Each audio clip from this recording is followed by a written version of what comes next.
Let's go. We're recording now. Oh well, let's get it, baby. Let's get it. Let's get it. My bad for the delay. New system. No Craig. I didn't hear the chimes. Welcome back, Ashy Knuckle faithful. Uh, got we got an interesting episode today. A little what if, some what ifs, some conversational topics. We'll just go through some of the moments in UFC history, how they could have changed the current future of MMA, and maybe even dive into a little bit of some what if for the future. But as usual, we got the panel, the boys, Marky Mark, Mark G, Yo, yo, yo. Mosey P, What's up? and B Woods, baby. Let's get it. We look. We don't have another UFC until what 2 more weeks before there's another UFC card. The 15th? Yeah, another 2 weeks, the 15th, yeah. Okay. Um, let's take some time to just dig back into the past. I'm looking at some what ifs, and obviously, this is a game that can be played over and over because the fight game is so tricky. I mean, any given night, you can have somebody's legacy change for the better or worse, just depending on the fight outcome. I mean, we saw Anderson Silva snap his leg against Wyman in that rematch where the first fight Anderson was toying around and got caught, and then the second fight, you're like, okay, he's gonna be serious, he's gonna take this thing, and bring the fight to Chris Wyman. Snaps his leg. Chris Wyman retains the title, and then their trajectories take a little bit of they Wyman goes on to be champion, and Silva starts his decline from longtime reigning champ. But there's always some what if moments in that. Like, what happens if Silva doesn't break his leg? What happens if Connor doesn't throw Dolly into that bus on that day? There's a lot of things like that in MMA. What if John Jones didn't John Jones on on a regular basis? Mo, I think you got some pretty cool ones. You want to start first, man? Yeah, I'll lead off. Yeah, mine is more of, it could go so many ways, because mine is, what if Aldo got a rematch for the featherweight title against Conor McGregor? He should have. He deserved one. He was the longest reigning at the moment, and I don't understand why it didn't happen. But say if in the rematch, if there was one, he won it, what happens next? Trilogy? Or do you think Conor would have not had the rematch with him and still went on to do the lightweight title and go for that champ status, and then bounce back down to featherweight?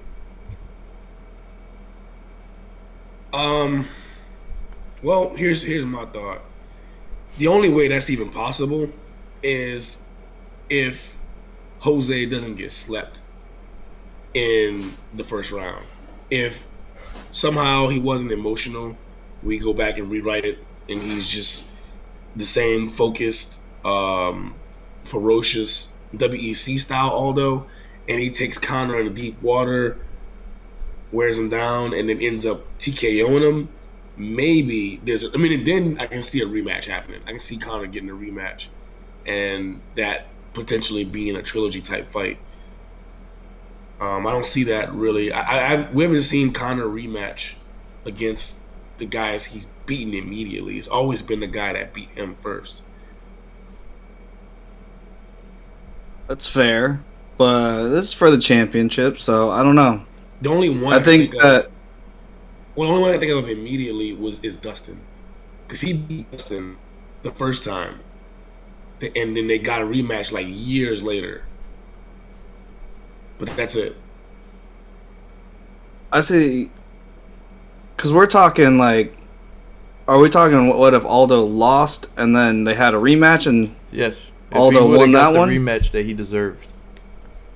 If he would have got the rematch that he deserved and he lost that, I think Connor's pride wouldn't let him do anything other than rematch and try to get that title back.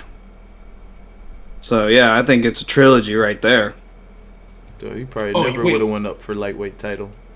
so you wait. Your premise is Or he if probably would have went for it and then you're went saying back that down.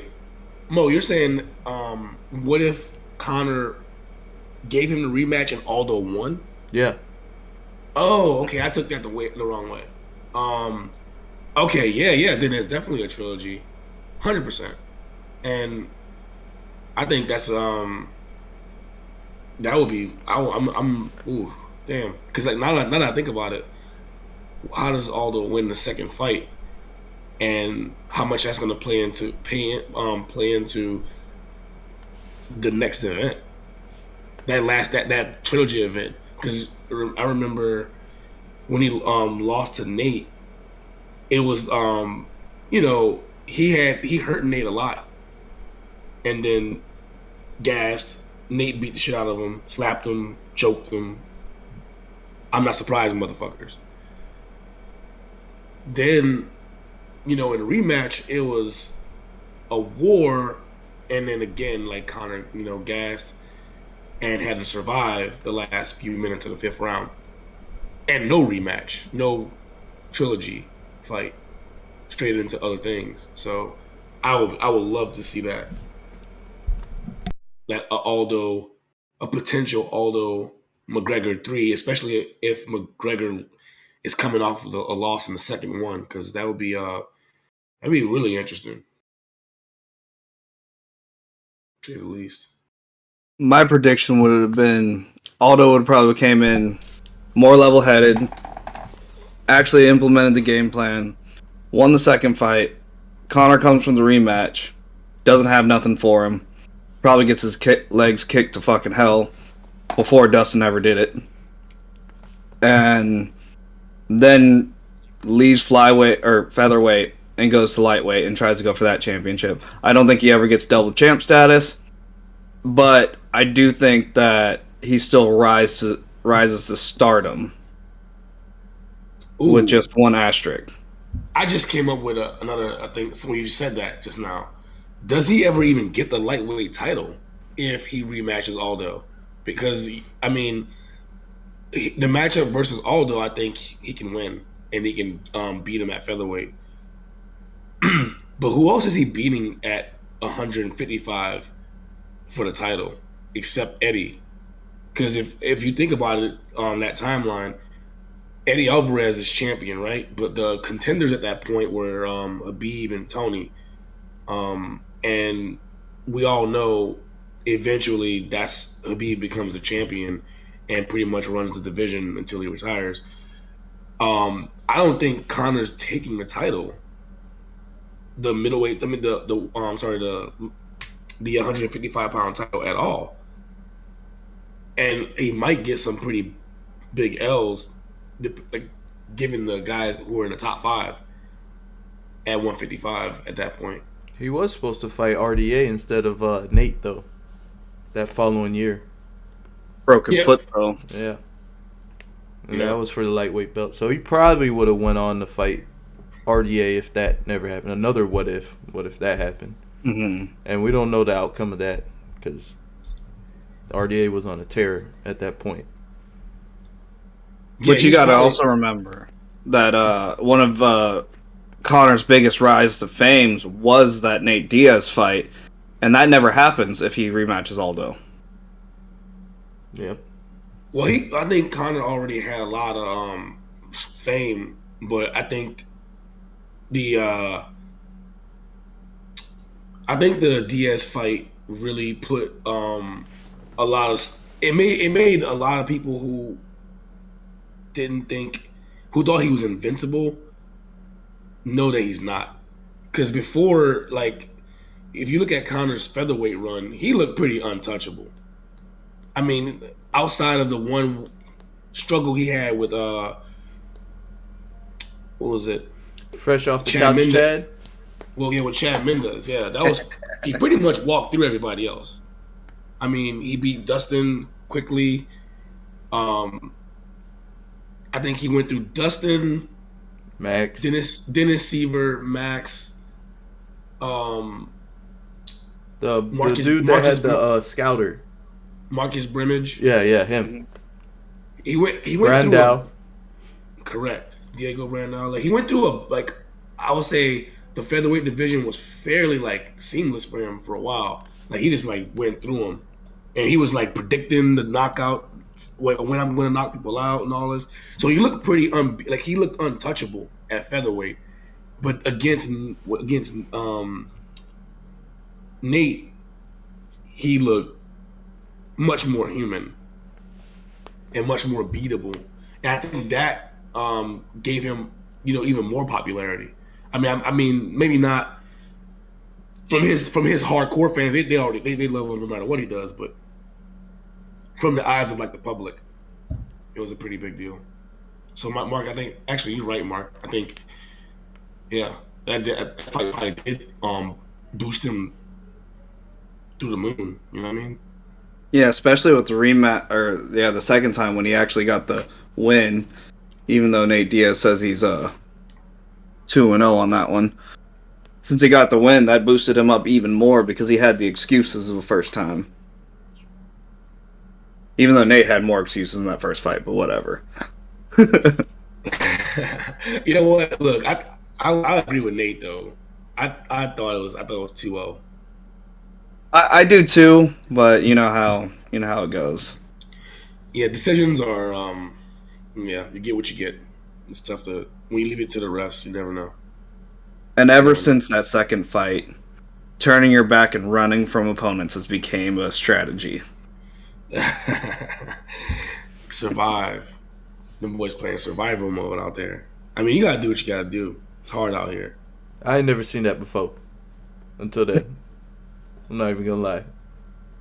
Right, that's what I'm saying. Like, everyone criticized it right after that, but then all of a sudden, it became a common thing to see in MMA. People just turning their back and literally running away from getting in these, like, brawls. And like, hey, let's reset. Yeah, they got Like, reset, bro. You gotta get that reset. Hold on, wait, we gotta go over here. Go over here. That's that timeout, bro. That's the timeout. oh shit, back to my corner. Hold on. Well, you know what? I guess that'll go. I can go into what if real quick, unless y'all want to stretch this out a little bit more. What's up? We could talk about the Aldo side of this. We talked about Connor the most, but because Well, where does that put Aldo? Well, I mean, he Hmm? did get the interim title. He got the interim title, and then he just kind of goes on the same streak that he did Yeah, since Connor goes up. Yeah, probably. he gets promoted to the regular thing if he never got the rematch. But if he did get the rematch and he won, yeah, the trilogy, that would really mess up Connor's Mayweather Rise. fight. We definitely want to Ooh. have the Nate Diaz fights Mm-hmm. because it's Well, too many variables. He would have had to fight RDA instead, and somehow win that one, and then Dana might let him like get a. Nah, he probably would have went off way earlier than expected. He got both those belts. He might have fought Mayweather that same year at the end of the year or something. But would they do the promotion if he didn't have champ stats? Because you got to remember when he did the Mayweather fight, he walked out with both belts. He was using Yeah. that as a promotional thing every step of the way. yeah, I don't know if that happens. Oh yeah. If he beats or if he loses to Aldo in the rematch instead of Mhm. well, this is what I'm saying. Like he would have to go up and get the title from RDA, so he RDA. still would be considered the first double champ, and then his first title defense ever would have been against Aldo for the Right. featherweight title, but he didn't defend no belts either way. So technically, Mayweather he got those belts. Yeah. If you think about Technically, it, Mayweather was double champ after that. yep. Is Mayweather the lineal lightweight and featherweight UFC champion? Technically, Yes. technically, There's an asterisk there. boxing rules uh, though. boxing rules, though. Hmm. Yeah. Oh, Throwing it and back to the Pride days. now I think about it too. For as far as Jose Aldo's concerned, if he were to win that fight, right, that hypothetical second fight, and then go on to win that The trilogy trilogy. fight, he's goat. He's a goat now. Hear me out though. A lot of things would have been crazy though, because Max Holloway wouldn't have fought for no interim belt. If you think about it, Hmm. he would end up fighting Aldo up in where was it? Canada, Toronto. The 11th Island. Yeah, he fought Anthony Pettis up there. Oh, you Yeah, know you what would would have have fought Aldo happened? instead. Anthony Pettis would have leapfrogged Max Holloway due to his name to fight Aldo. I'm telling you. And got murdered. Yeah. Yes. And then we probably would have had Frankie fight Max Holloway for a number one contender spot at the time. But I think that all corrects itself in featherweight. I think Max beats Frankie at that situation and becomes champ and then goes on the run that he did. Yeah. Till a But little that rugby does player comes around. doesn't that add that adds like 3 or 4 more title defenses to Aldo's resume? And less to Max's. Correct. Because, yeah. That's what I'm saying. That gives Aldo some like the credentials of. I mean, look, he's a legend, regardless of even the what if world. But that just adds a lot more. Like I feel like you add those names, you give him the Conor rematch, and then the defense, and you say he goes on to beat Pettis, and then um, lose to Holloway. He'll still have 2 more title defenses on his featherweight resume.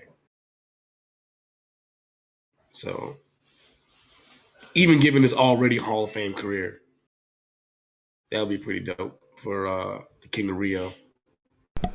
It would have definitely been interesting to see all that play out. And obviously, the biggest effect that I think happens is back to Connor's career. Where does Connor's career really go in that situation?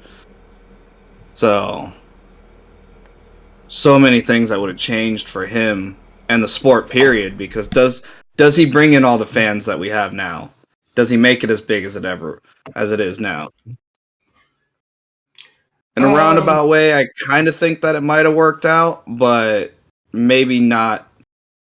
He might not be as bulletproof as with the fandom anymore as he is now. I think the UFC was trending up regardless. I think the sport of mixed martial arts, UFC, as a brand, all that was trending upward. Like they were always getting like a little bit more and more and more exposure to casual fans and casual fight fans, hardcores, and in betweens. Like they were getting better and better. So whether or not, I mean, I think having a star, having like one polarizing figure, does boost your viewability, your viewership. And Connor speaks English. He's a good looking dude. He got a whole country behind him. So it's like that's a marketing dream for any organization. If you're appealing to the Western part of the world, like you're gonna get a lot more fans, eyes on the sport. So I think having Connor take that, having Connor be the guy, like having to specifically be him, definitely help. Even though the UFC was already trending up, because if you look at like even when you look at guys like Anderson, he don't speak English. So like he could be the reigning champ for years, and as far as his talent in the ring and how good he was inside the cage, but outside of it, he's not that memorable to the average fan. Whereas Connor has swag, like he talks a lot of shit. He's brash. He buys expensive cars. He's very he's a notable person to kind of see, especially for the social media era that we entered into in that late 2014 and beyond. Like if you didn't have that persona of being involved heavily in social media, then most of the average fans wouldn't even know your name. They'd be guessing at best if you weren't a champion or in the top 5. That's fair. That is true. Yeah, that's fair. Well, since we're talking mostly about Connor anyways, do you want to roll into your what if, Brian? Yeah, I'll roll into it. Listen, I'm gonna take y'all back. We gonna go back to a simpler time. The year 2015, August the 21st. All right. The UFC had just announced Khabib Nurmagomedov versus Tony Ferguson to be the December 11th finale of The Ultimate Fighter season 22. All right. In that time, back then, there was there was 2 fighters, both extremely good grapplers, and there was Khabib, who we all know how that story played out with him. He was, that what is now coined Dagestani mauler. He take you down, smash, get the victory. He did it to every person he fought, from the beginning of his career into his retirement. But up until that point, he was on a collision course with Tony Ferguson, who was at that time he had some of the nastiest finishes in the lightweight division. He was cutting people up with elbows, finishing people with darts chokes. I mean, he had the kind of, he was the pretty much the test for a guy who's going to take you down and ground and pound you from your guard, because he can do damage from his back, like serious damage, like fight ending stuff. He can cut you with his elbows, or throw up submissions from off his back. And we saw him do that. Tony Ferguson, we saw him do that a bunch of times against some really good wrestlers. So that fight was, to me, a really good test of both guys, like strength versus strength, like grapple versus grappler. I think Tony has better stand up, but Khabib's gonna be the guy dictating where the fight takes place, given the fact that he's such a good fucking wrestler. He can take anybody down at will, and Ferguson definitely fits in. He would get taken down too. Unfortunately for most fight fans, October 30th, Khabib suffered a rib injury, and at that time he was having really hard weight cuts. Like, he was really suffering through the transition from wherever the fuck he weighed in at to making 155 pounds, and a lot of times he was he was struggling. And he said, like, kind of infamously, like, he wasn't sure if he'd ever come back from that rib injury. He's and that Tony Ferguson fight didn't happen. That Ferguson Khabib fight. In fact, that fight was replaced with Edson Barbosa, and Edson was finished in the second round via darts choke. Afterwards, Ferguson called out Rafael Dos Anjos, and we all know that didn't happen. Dos Anjos got the fight with Connor. That fight didn't happen. And down the timeline, Ferguson, Khabib Nurmagomedov gets booked the second time. All right, so that was in January. In April, Tony Ferguson pulled out. Blood clot, fluids in his lungs. Blase. I ain't fighting. They book it a third, fourth, fifth. We know the story now. They never fight. But that's a what if to me, especially going all the way back. If we go all the way back to 15, that version of Tony Ferguson was scary. And I think in the 2015/16 version of Tony Ferguson was championship material, if not the champion in my eyes. And I really would love to have seen what could have been between him and Habib Nurmagomedov. And this is why I say the what if, because that changes a lot for Habib too. Because he did have a lot of, his weight cut was hard back then, and he had already been undefeated and struggled to get the title shot. If he went up against Tony and Tony were to cut him up, I mean, Habib's whole career, he had very few times he was hurt in a fight. He hasn't lost many rounds in a fight, and he definitely hasn't had any cuts or injuries. If Tony jacks him up in that fight and gets the victory, does he retire? Does he stop? Like, does he keep going? It's hard to tell because I think he still keeps going. His You think father's so? still alive to motivate him to keep going. So I don't know about that You don't because think he goes? as he said previously, that weight cut hurt him to where he wanted to quit at that time, and he took a year and a half off. He was done. He said he's tired. Around that time, he was having his injuries constantly. He's having hard weight cuts. He was already like, do I want to go through this anymore at that point? So he might not have. If he would have lost that and lost his championship run, he might have just been, all right, I'm done at that point. It's a possibility. Because, it yeah. it is. I think it's a good possibility. Look, I really I look back to like I said, I'm going back into that time. I'm thinking about like all the matchups that Habib got on the road to being champion.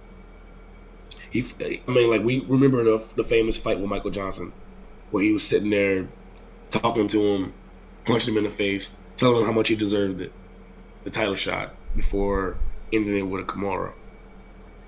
And you go a little bit further. 2016, they were still in talks to making this Ferguson fight because Ferguson did finally match up with RDA, and he beat him. But RDA wasn't champion. He lost it to Alvarez, I believe. And we all know Conor goes on to beat Alvarez to become champ at that time. And Habib eventually gets matched up again with Ferguson, obviously. And this happens a bunch, but the fights keep getting canceled. I mean, we all know about oh God, the sunglasses indoors where he trips over the wires. Oh my goodness. It's just a cursed fight, period. 5 times? 5 times this was matched up and we haven't seen it. Crazy. And all over stupid things. Tripping over wires, some tiramisu, some just weight cut issues, like... Well, that was the fourth time. Nah. The fourth time was with the weight management issues. That was the fourth time. So they both went back and forth with like pulling out, depending on which. I mean, both fighters had their chances to pull out of that fight multiple times, and then when McGregor went away after being champ to fight Floyd, the division was left without a champion. Like we had like a lot of interim stuff going on. Some belts being changed around in both the 245-pound division and in the 155-pound division because McGregor had both belts. So the interim fight between Kevin Lee and Tony Ferguson in 2017 took place, and that one was a test for me in my mind because Lee's a really good grappler, strong wrestler, and he showed it in that fight. But again, he got finished via triangle choke, I believe, in Triangle Tony choke's correct. in Tony's guard, and that's what makes me curious about like how would Habib fare on top of Tony, because Tony, listen, Habib's grappling is supremely underrated. He's finished. I mean, he's choked out. I mean, he got the Kimura versus Michael Johnson, who's tough as fuck. We saw him choke out Gaethje, Dustin. Like he got subs. He's not just a ground and pound artist, even though that's kind of his preferred method. He likes to take you down and punish you, wear you out. He can submit people. He has submissions in his game, so he's not like a scrub on the ground at all. I definitely wonder what would have happened if they fought that first time. And this thing kept going all the way up until what, the 2000s, the 2000 like 2020, 2019, when they were trying to do it again, like, but that one also fell through, obviously.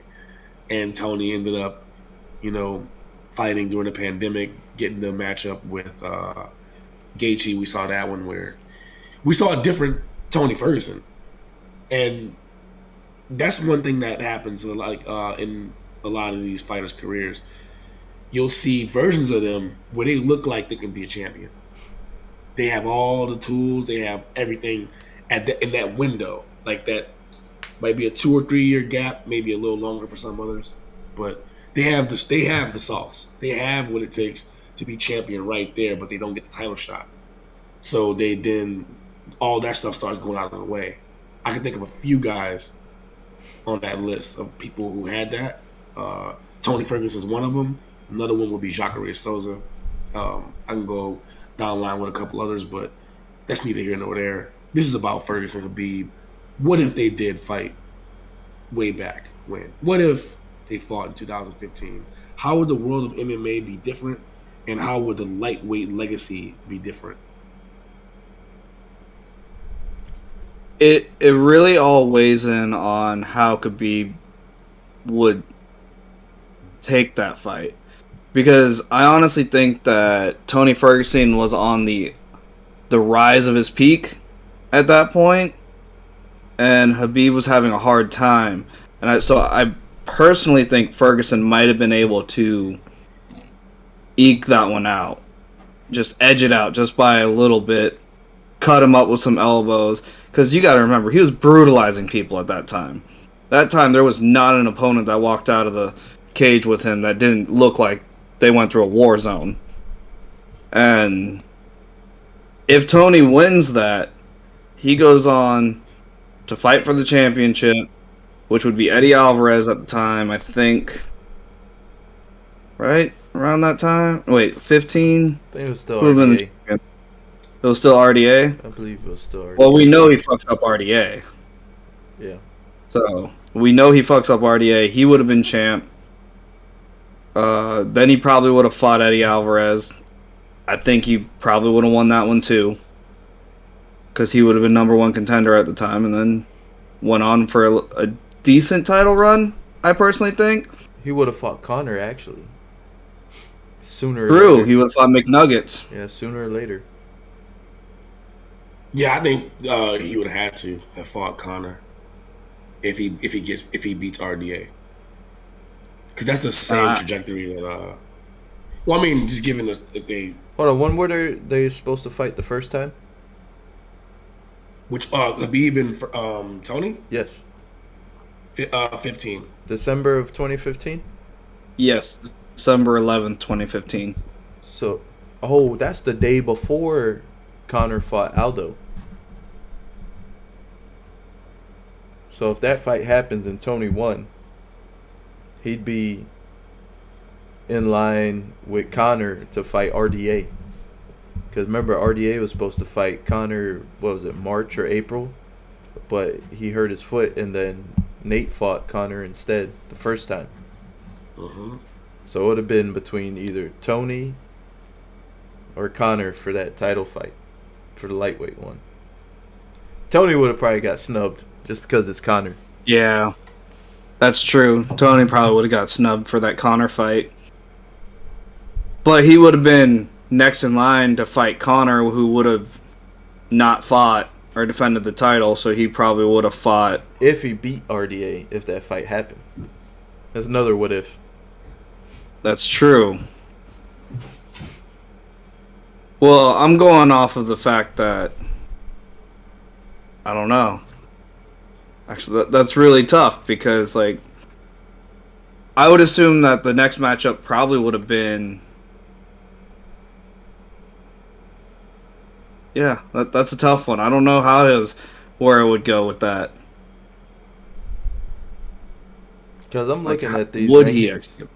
from the September of 2016. And remember, Eddie Alvarez is still the champion. And this is in September. So they're still lining up the champion versus champion match.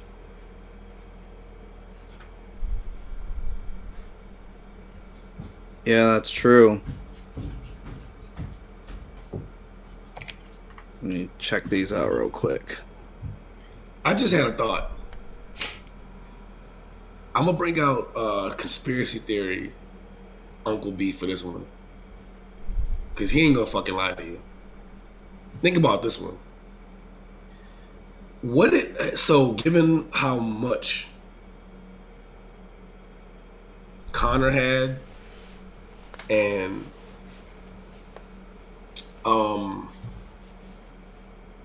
Habib had at the time, they both have these fucking countries that back them. Like Habib has Russia, Conor has Ireland, and if you're the promoter for the whole company, you have to be sitting back and looking at the possibilities of the future, right? Like you're not just making a match and then go whatever happens happens. You're like, what if this plays out? What if that happens? How can I promote the next card and the next card and the next card? And if you scale that all the way up, some of these fighters could be like heavily protected to make sure certain matchups happen. So I'm thinking with the nature of how some fighters fight injured, like Anderson Silva fighting, what was it, Chael Sonnen with a broken rib or a bruised rib or damaged rib, and how fighters always, they always talk about how they came into certain injury, then fighters pull out. And obviously in the real world, the severity matters, right? Like the severity of the injury matters. But the tinfoil hat in me is thinking that some of these fights were never going to happen because of the matchups and like the potential implications these matchups could have had. If Tony beats the fuck out of Habib, he's a paper tiger. Looking at the rest of his matchups before, like he only had he pretty much he had a lot of good matchups for him, like specifically his style. And what? Tony or Habib? No, Habib. Yeah. Like he had all the matchups were just like good, like guys who were okay. The ones that he didn't have, okay, the fights that he struggled in. Excuse me, guys. My bad, my phone's going. Somebody wants to talk to me. No one ever wants to talk to me otherwise.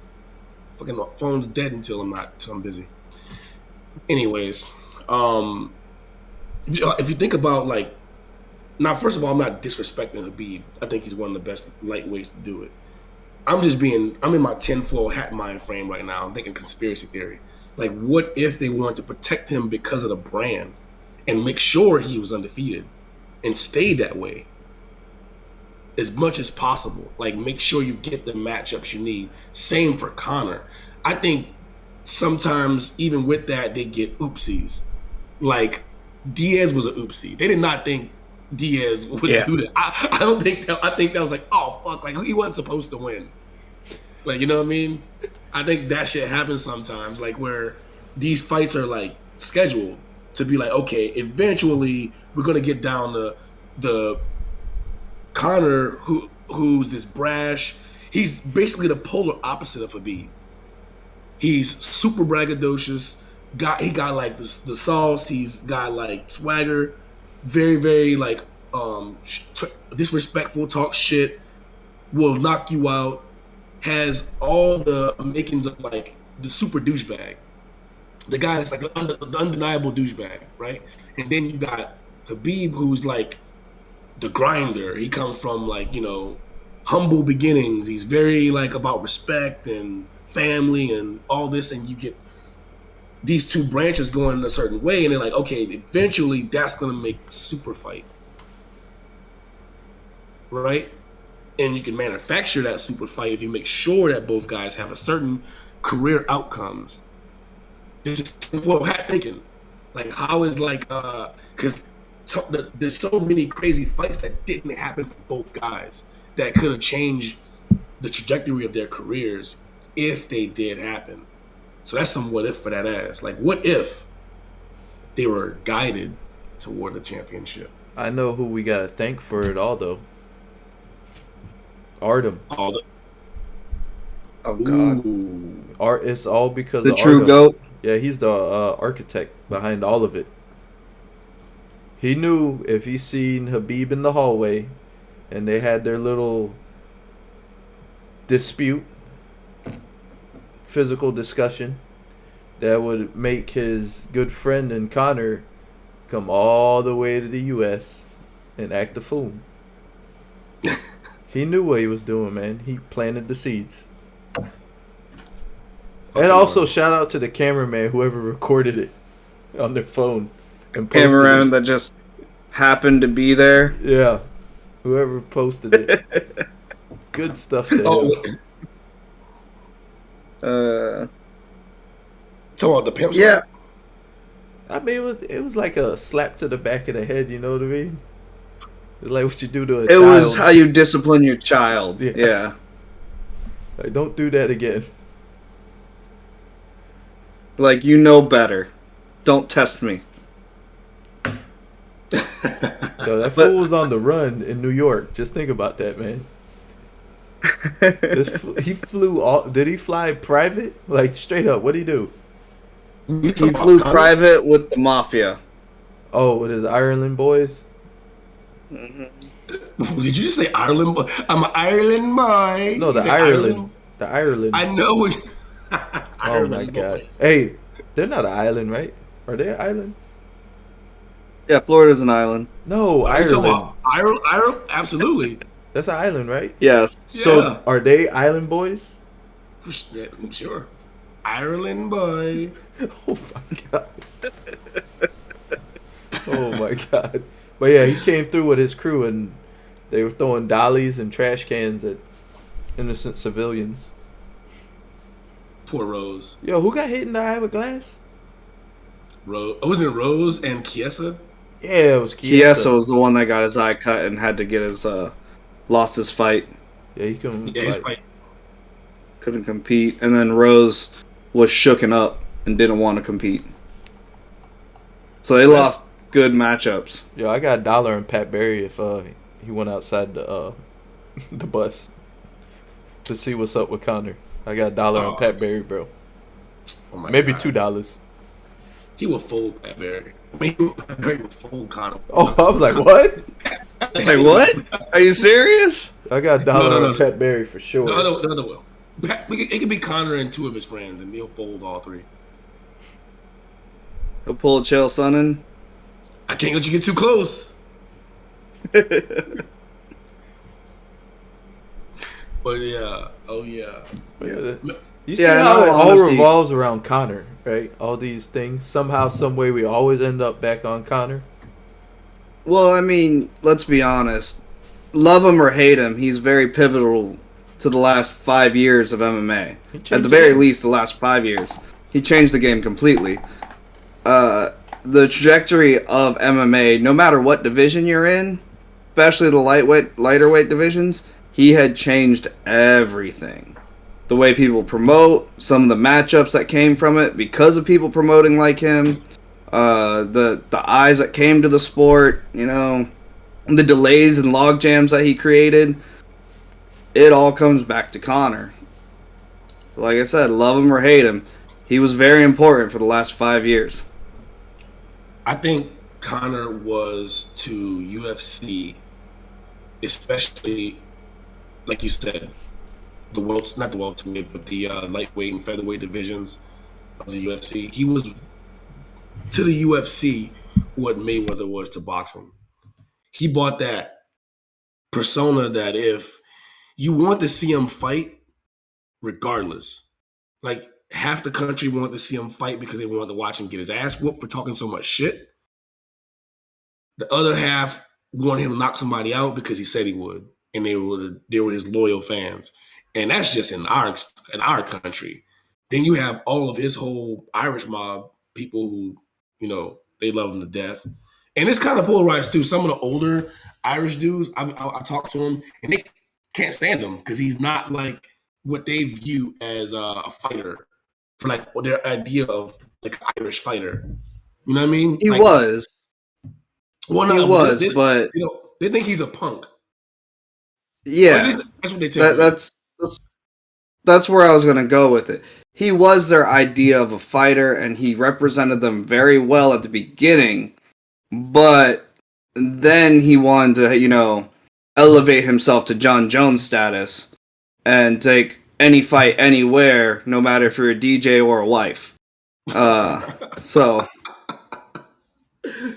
that's when they started disrespecting him. They think he doesn't care if you're a DJ, an old man in a bar that doesn't want some proper 12. He will take you on. And to be fair, I only talked to 4 Irish dudes, and that's why I'm getting my sample size from 4 people. So, Yeah. anyways, I would honestly say that Connor probably has more American fans that are truly fans of his than he does have Irish fans backing him still. I got people that used to not be Irish that are Irish now Yep. because That's of also Conor true. McGregor. Like they got like 22% Irish on their great grandfather's side or something, some way or the other. I ain't gonna say no For real. names or nothing, but I've seen it. It happens, man. It used to only happen one day of the year. Now it's all year. Yeah, now they got the Irish flag tatted like right here and got a UFC glove. Nah, I don't know nobody like that, but I was just throwing it out there. It is, isn't it something that like you get these people that come around and they just change the game. Like before him, it was all about respect, and the UFC promos before that was dudes throwing some ugly ass punches with mist being sprayed around them. You know what I mean? And they had the gladiator music in the background up in the beginning. You know what I mean? Well, I mean, Tito would talk trash. He would. Okay, Tito did. Let's see.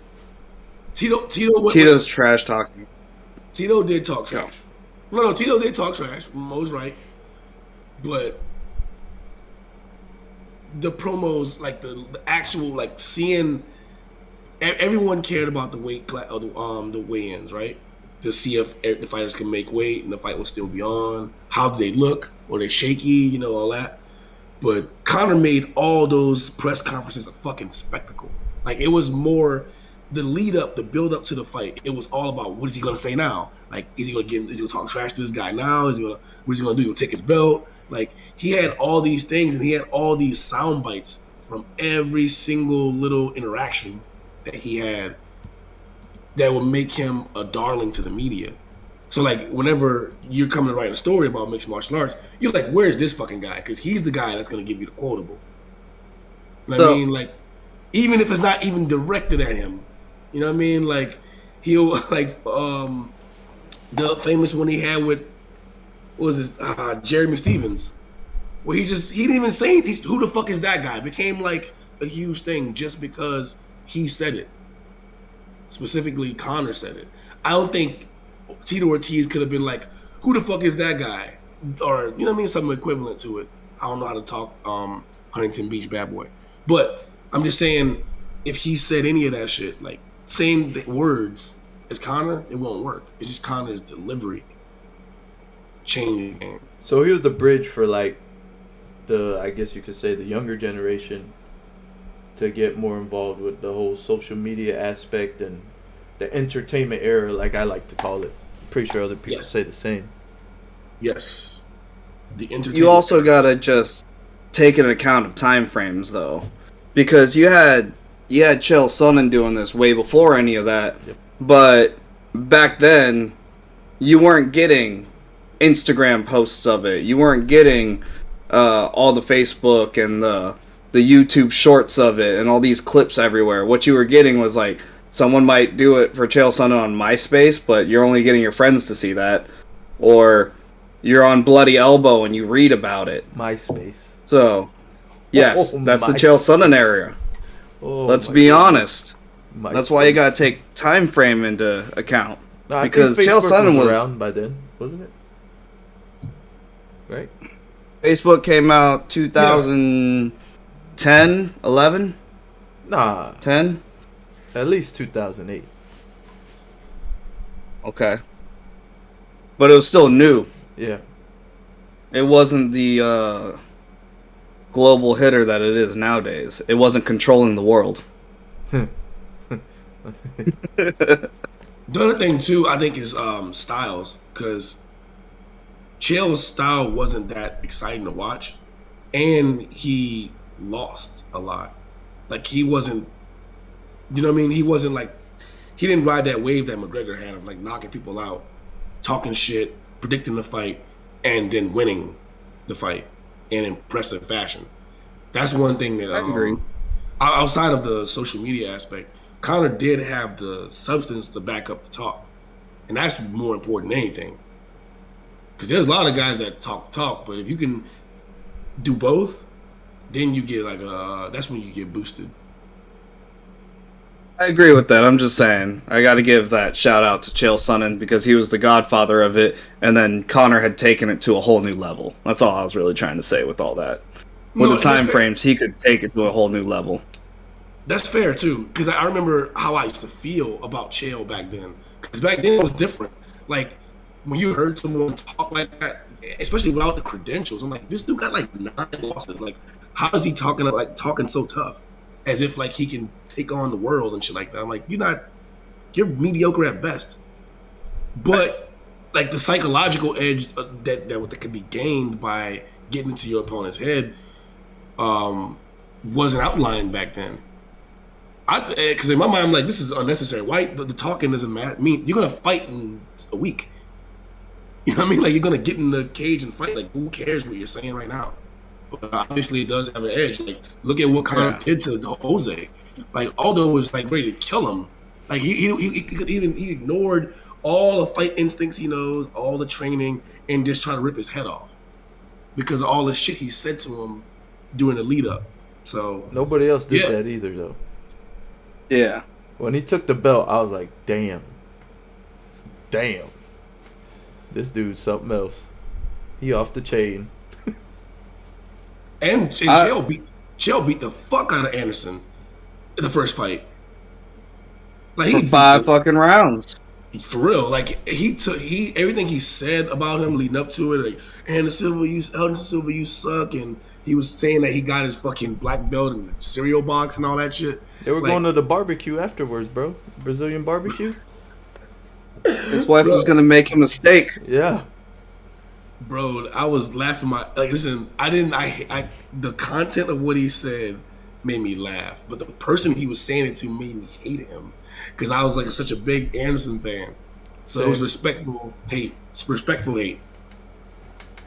I never hated Chael for his shit talk because you knew that he was cutting a promo. You could tell that he was just going WWE on it. He wasn't. He was the bad guy, but he wasn't a bad guy, and everyone knew it. But I loved just hearing it, just because you wanted to know what he was going to say, what goofball shit he was about to say. And he's still great at it. Still love him to this day for it. Oh, big facts. I became much more of a fan once I recognized that. Because like I said before that just wasn't done. Like no one was talking that kind of shit, especially to the champions. Like you were just, it was all about like everybody shake hands and bow and hug and all that shit. There was none of that. So it was just so different. I was like, what the fuck is going on? But yeah, I give a shout out to Chael. Chael did. I mean, I would say like he probably is the bridge between, more so than Tito, the old guard of shit talking to the current era of shit talking. Yeah. He was and I really, it's kind of like wrapping up the whole what if with Tony Ferg and Habib. I didn't say how I talked about Tony's a little bit about how his career trajectory could have gone had he gotten that title shot and was successful. I think he would have, went on a decent little run. I can see some matchups that probably would have given him trouble. But again, up until like 2019-ish, before the pandemic, Tony was the shit. He was like the guy to beat at 155 pounds. And obviously he would have had his fall off. I think he would have had a similar career to like Tyron Woodley. Like he would have won the title, defended it maybe 3 or 4 times, and then, eventually handed it over to someone else. But I think he would have had a really good title run in a very similar career as like Tyron did. But I'm gonna talk a little bit about Habib. What could have been different for Habib's legacy? If Habib beats that version of Tony Ferguson decisively, not like I mean he runs through him the same way he ran through every single fighter on the roster up until that point. I think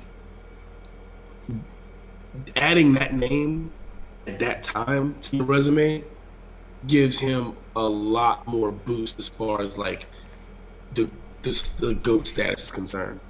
Because to me, he won the title from Al Iaquinta. Okay, so that was the interim title shot, right? Al was and then not Al's obviously tough as fuck, but he's not a champion. No, that was for the title. That was for the actual title. That was for the actual title? Yeah, because remember, Conor was stripped. Oh yeah, for inactivity.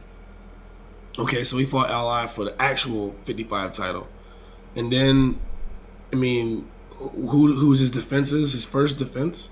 Poirier Conor. And Conor, Poirier, Gaethje. Okay. Mm-hmm. So it's like Conor is a tap machine. Poirier, like Conor, when it comes to like the grappling part, when it comes to once it gets to a point where it's grappling and he can't avoid it, yeah, he's tapping pretty quickly. And it seems that same way for both, for Dustin too. At least in recent memory. Dustin's a quick tapper. I just think he got himself into some really bad positions with really great grapplers. And that's fair, because Habib is like top 1% when it comes to grappling. So is Charles Oliveira. And I'm not shitting on Dustin or Justin Gaethje or even Conor. I'm just thinking about the path that Habib went on after that, and if he beats Tony at that point, right? It doesn't change that much, obviously, for him because he's undefeated and he beat everybody else leading up to that. But it does add a different name on that list, and I think it does change a few things for lightweight, because obviously if he fights, he's champion sooner. He's not fighting Al Iaquinta for the title. He's now the lightweight champion sooner if he beats Tony Ferguson at that point. Because I'm pretty sure if he beats Tony Ferg, he'll go on to beat either Eddie Alvarez or Rafael Dos Anjos. I think he beats either one of those guys. Didn't he beat RDA once already? I think I've seen that in person. Yes. In Orlando, I believe. Yeah. Correct. And then he's champion. And then that changes the entire landscape of lightweight if he's champion sooner. Because then Conor never gets the title. Oh, yeah. That messes. Well, he might have leapfrogged Habib. Just because if they would have fight in December, the day before he fought Aldo, right? He fights Tony, beats him. Then Aldo loses to Connor the following day. He's once again stuck in the same spot. Probably gets snubbed out of the title shot because of Connor going for Wait, double champ. so you're saying if Connor, if all things, let's say that fight happens, right? Tony, Habib fights Tony, doesn't get canceled. He beats Tony. He doesn't. You don't think he gets a title shot automatically? You think he gets leapfrogged by the featherweight champ? Absolutely. That's definitely very possible. It's not like it hasn't happened before. You know, I mean, it happened already. He was supposed to leapfrog everyone the money. and fight Dos Anjos. Dos Anjos wanted that red panty night. Oh yeah. Or since he pulls out and Habib's the number one contender, does he fight Connor for the interim belt at lightweight? That's another possibility. But that's what I'm saying. No. Well, why not though? Because like at that point, if still playing the what if game, if he beats Tony Ferguson, this is Khabib's legacy, right? If he beats Tony Ferguson decisively, if he just beats Tony, right? At that point when they're both like the shit, like at that point they were both two trains on a collision course, and they just always got derailed for whatever reason. But he beats him.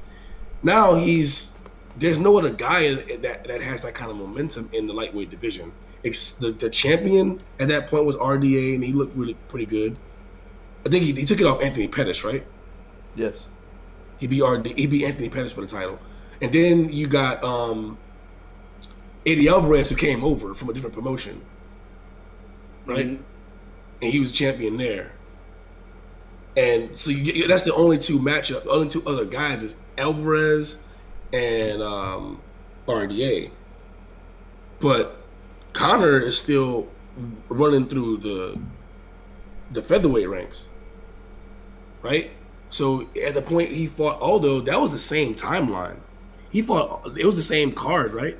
Well, would have been. It was the day before. What, a Saturday, Sunday? Friday, Saturday. Yeah, it was fight week, wasn't it? Because they usually do the Ultimate Fighters on Friday, on International Fight Week, like Friday and then Saturday, Sunday. No, it was or in Friday, December. Saturday. It was the Friday was the Ultimate Fighter finale, and then Saturday was gonna be the pay-per-view. Okay.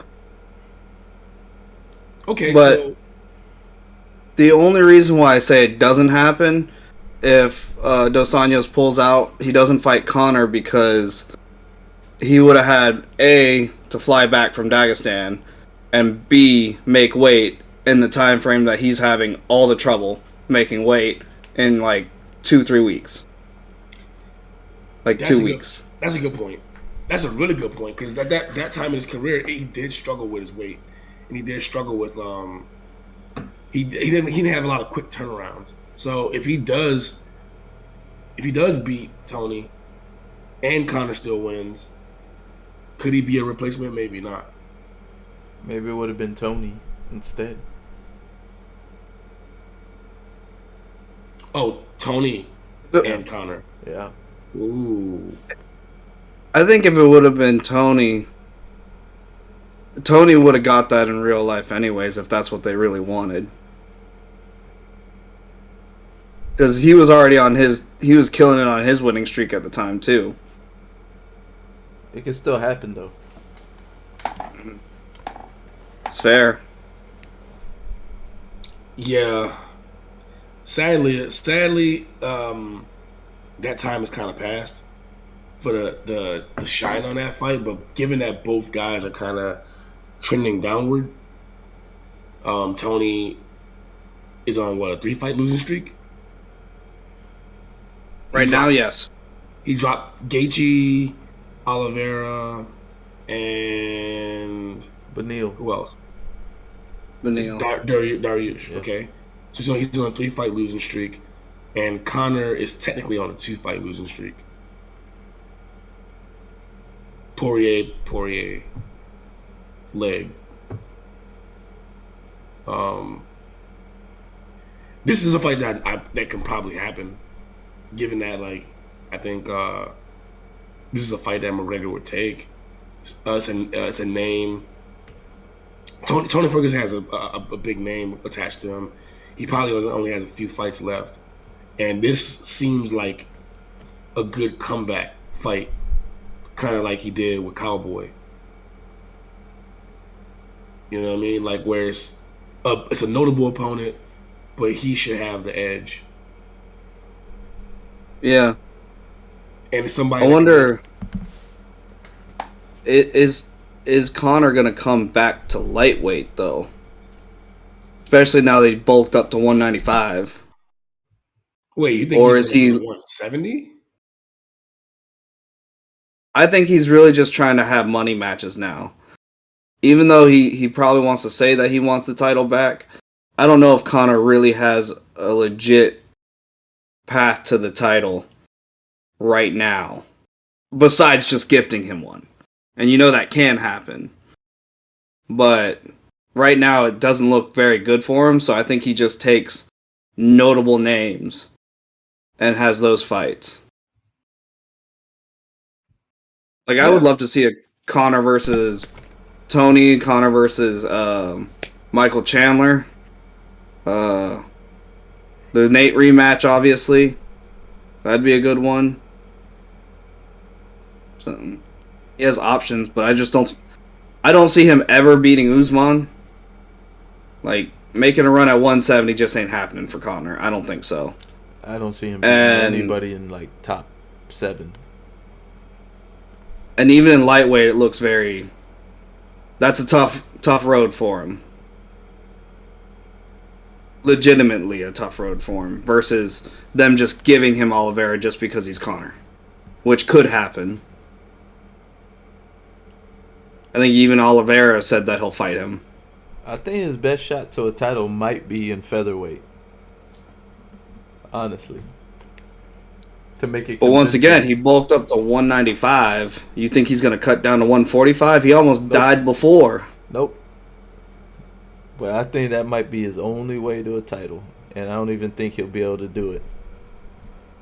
Not anymore, no. Not even if he could make the weight. I don't think he can beat anybody in the top.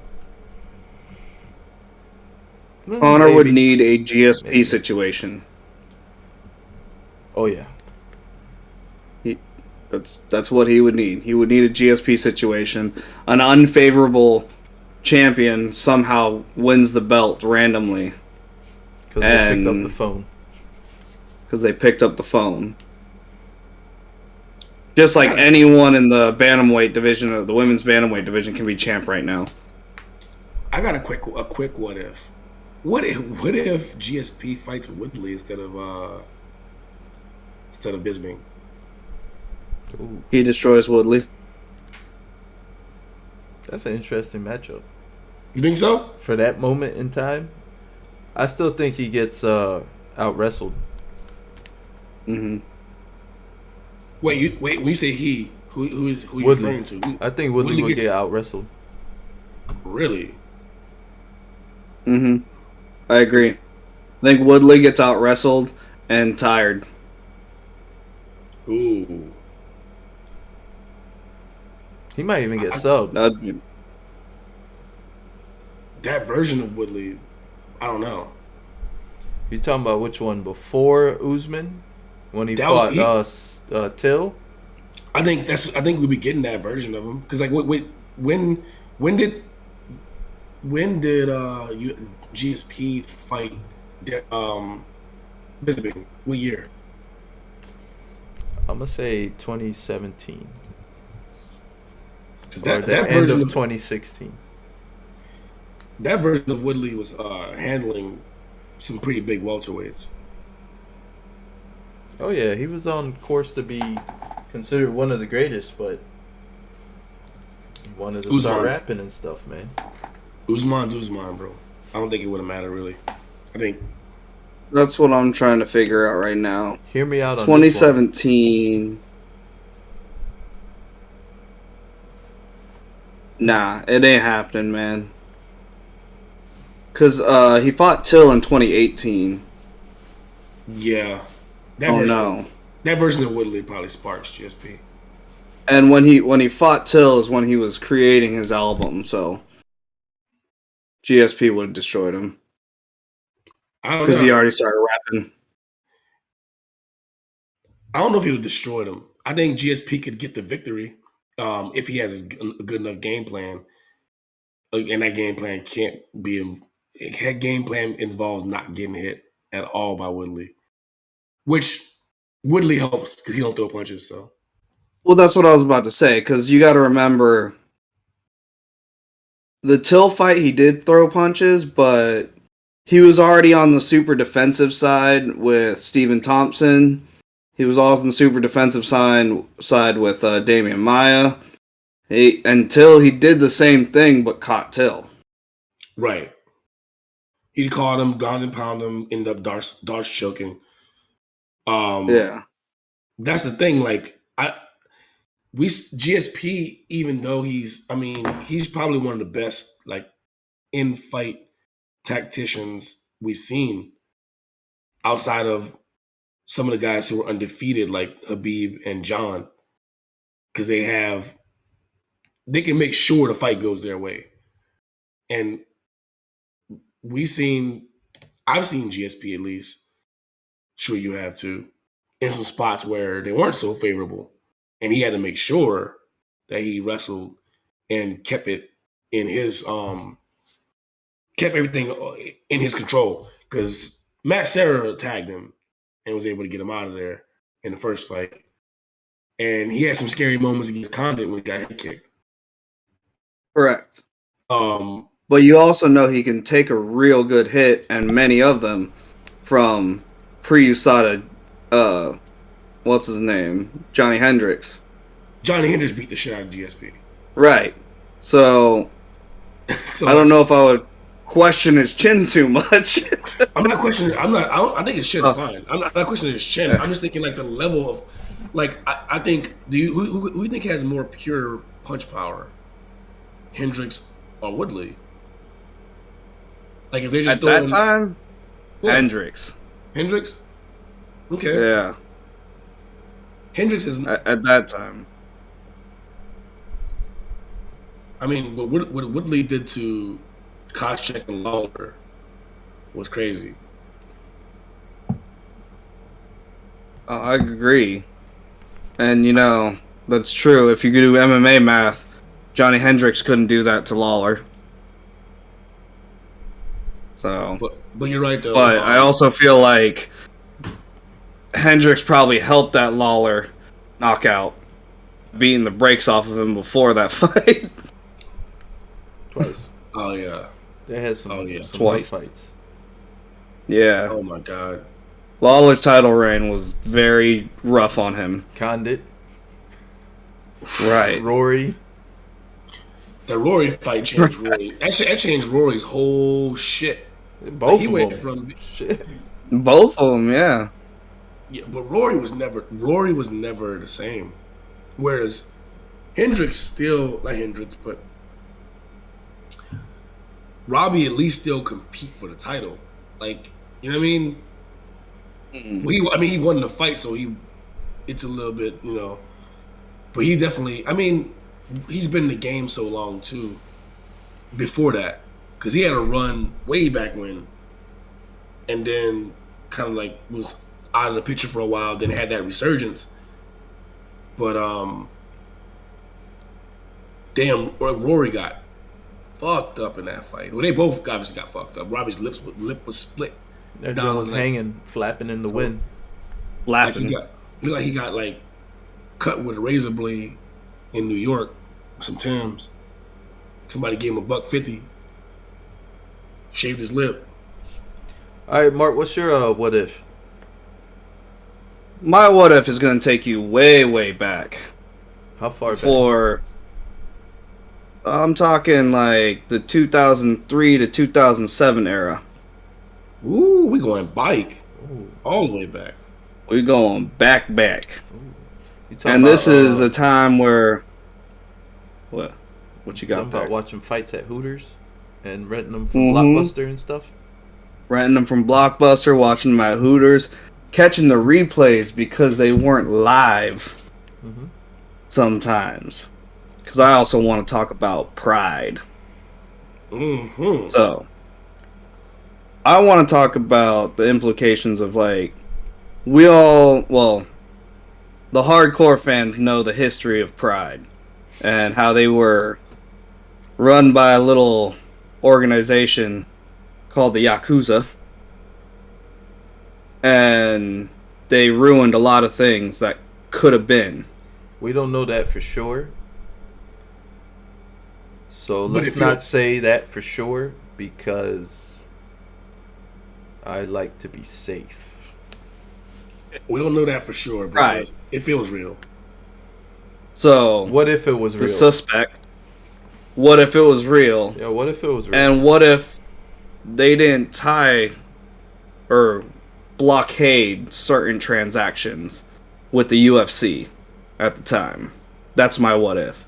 What if they didn't make logistical problems with the UFC back when the UFC was willing to do one thing that we want them to do now, and that's co-promote?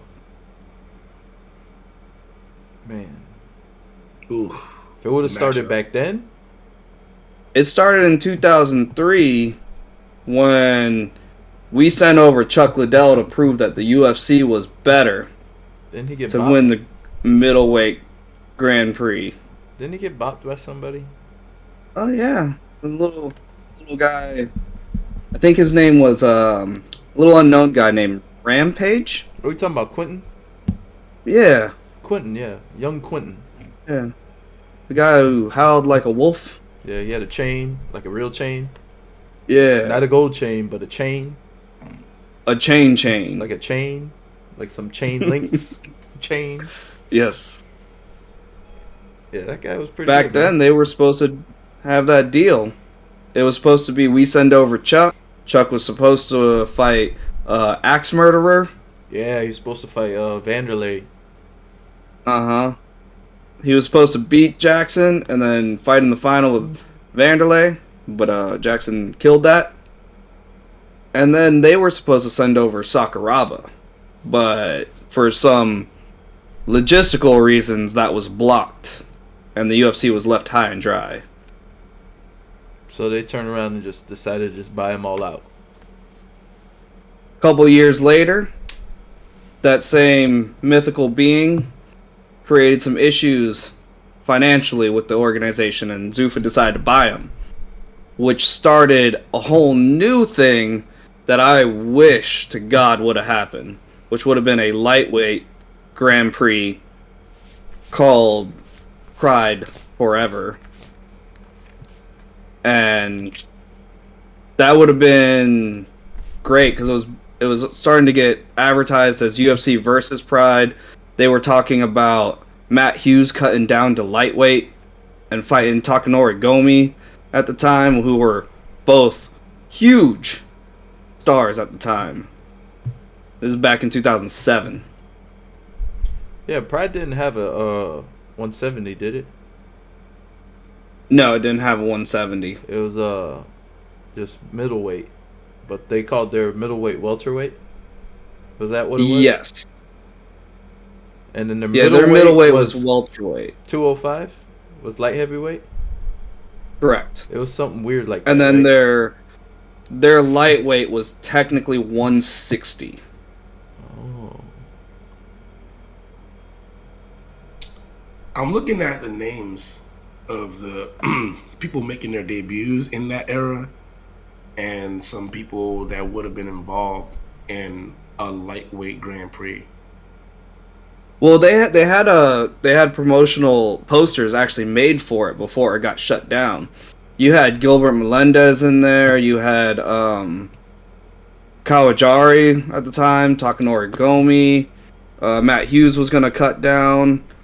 Please tell me Wait. BJ was involved with that. BJ was not involved in that. Oh my goodness.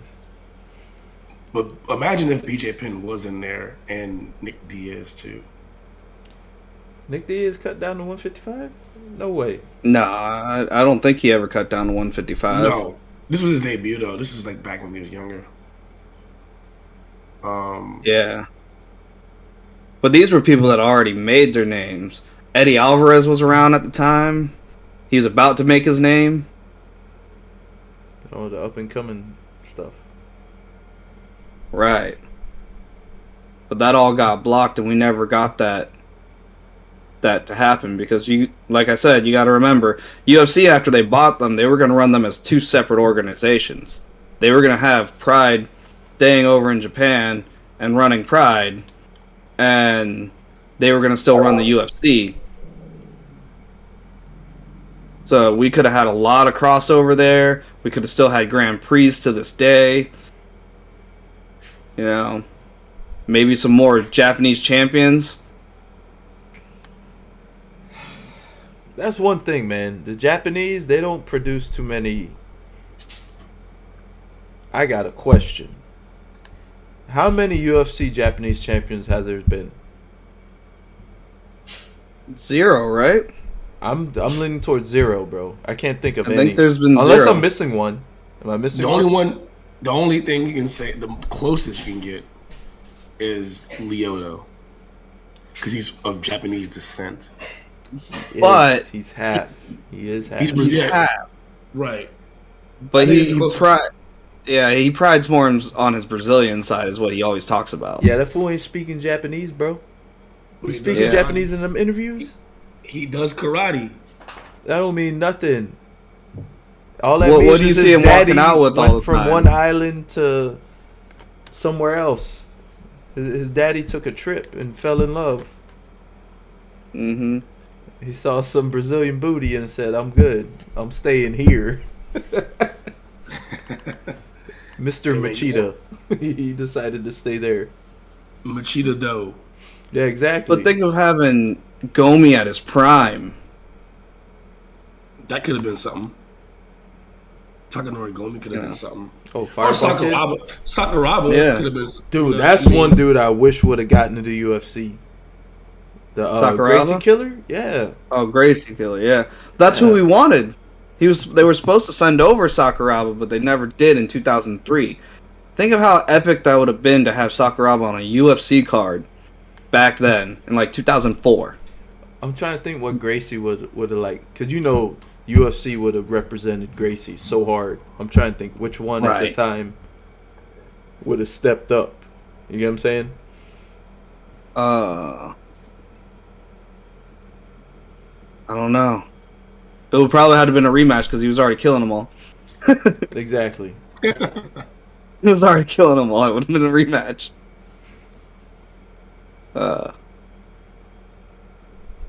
But I'm just saying, like, if that would have happened, we probably would have had a lot more cross promotion fights going up to a certain point. Then eventually, they're like, "Oh, you guys aren't doing too good. We'll just buy y'all out, get all your fighters." Blah blah blah.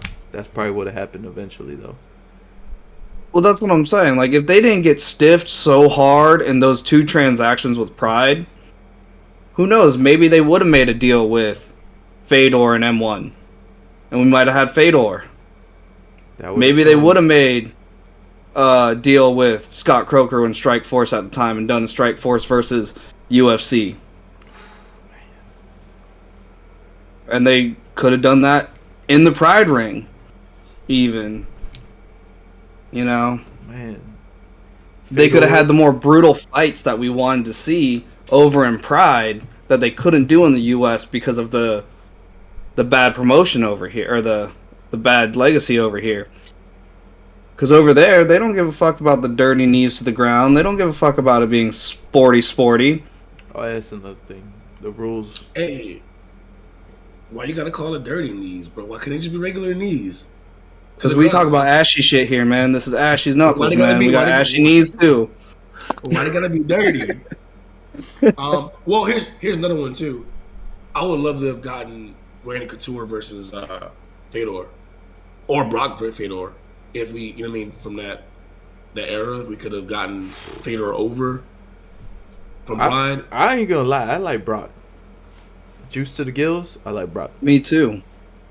Or that simple fact right there. Even if Fedor never came to the UFC, we could have sent UFC fighters to fight him in Pride. Yeah. They know USADA over there, bro.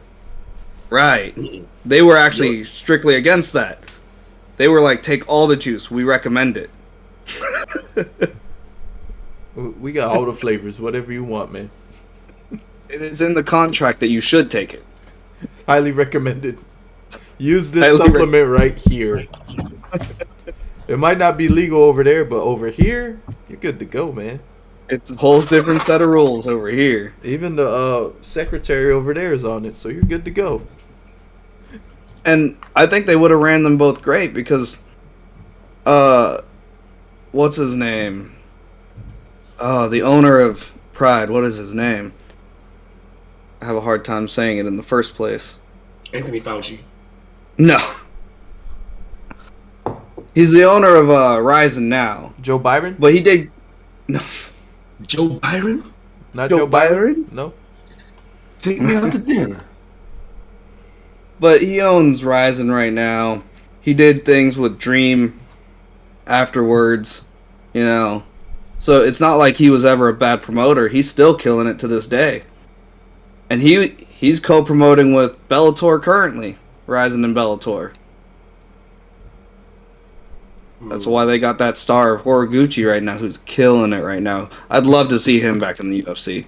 Side note. Is that the guy that just fought Sergio? Yes. And he got... That's hit the guy with that a got... spinning back fist? Yes. Dang. But that's the guy that got, early on in his career, fought a little unknown guy named Demetrius Johnson and got flying armbarred. Yes. Suplex to armbar, or whatever you want to fucking call it.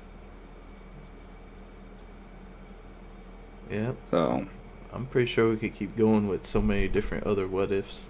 But I'm just looking at these rankings from 2016, and if I told you like just the heavyweight division, there's only maybe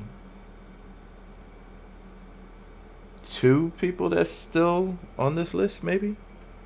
No, 3. 4 people from 5 years ago, and one of them is ranked 14, and they're currently the champion.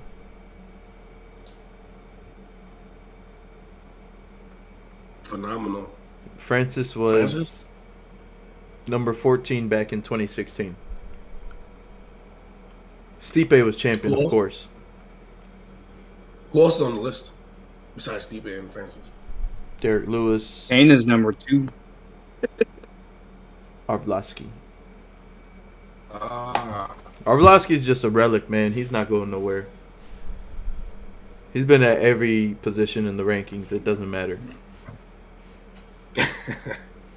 Yeah. He's been unranked to top 5 to champion to... he's just Arlovsky forever. And then looking at the light heavyweights, dude, I really don't think there's... Oh, wait. There's one guy, maybe 2, that's still, like, fighting right now for the UFC. And that's Glover, current champ. And OSP, is he still in the 205 rankings? I don't know if he's in the rankings, but he is still fighting with the UFC. So is Gustafsson. Well, okay. Doing a comparison of that list to current rankings, only Glover is on there. Mm-hmm. Yep, only Glover. That is crazy, man. What was it, 5 years? Oh. 5 years makes so much of it. Oh, 7 years. Going on 7. Yeah. Man, time's flying. Gustafsson, I forgot, moved up to heavyweight, so... Yeah, he wouldn't be on the light heavyweight rankings. And he didn't do well, so he's not even on the heavyweight rankings. Here's another scenario on that what if Pride UFC relationship did work out.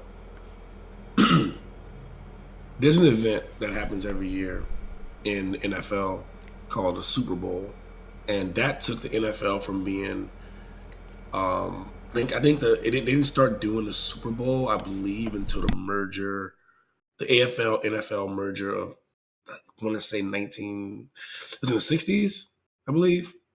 Because before that, there would just be the AFL championship and the NFL championship, and they had nothing to do with each other. They was like the teams were, they would just do their own thing. But when they start playing each other at the end of the year, both conferences, that shit went from being like